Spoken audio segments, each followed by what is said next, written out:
Lincoln Continental to end after one and done generation? After only 18 months on sale, the vultures of rumor have begun circling above the Lincoln Continental. Ford Authority says sources intricately familiar with Ford Motor Company's future product plans for the domestic luxury brand say the Continental won't get another chance at life after this generation. Those sources didn't detail Ford's reasons for dispatching the executioner on another sad task, but if this is true, even the reasons we can only guess make enough sense to justify the move. The Continental launched into a crossover mania still mushrooming in strength like some Marvel villain, the equivalent of a new dinosaur hatching a few months before the Chicxulub Impact Event. In 18 months, the Continental sold 18,846 units. 12,012 of those sales happening in 2017. In the US this year, sales amounted to 1,573 units through February, about 25% down on the annualized monthly rate.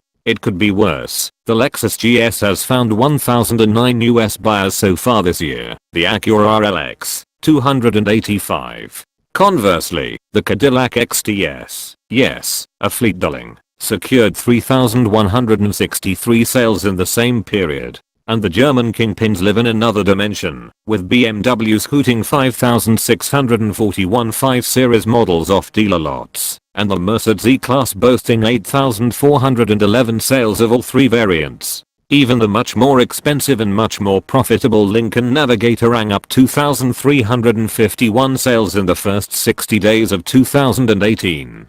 That's disheartening reading, especially after Ford reportedly spent more than $1 billion to bring the Continental to market. Sedan segment woes look to have killed the Continental's platform siblings too, making the Lincoln's demise simply part of the cull. The CD4 architecture also underpins the Ford Fusion and Lincoln MKZ. Ford cancelled the Fusion redesign and won't commit to making either vehicle after 2020.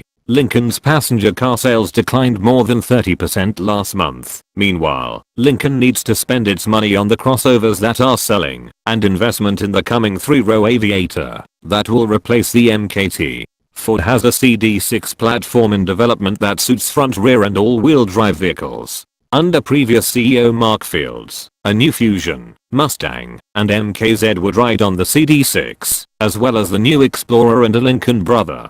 Those plans left with the previous administration, and company sources told both Ford Authority and The Truth About Cars not to expect a Continental revival on that architecture.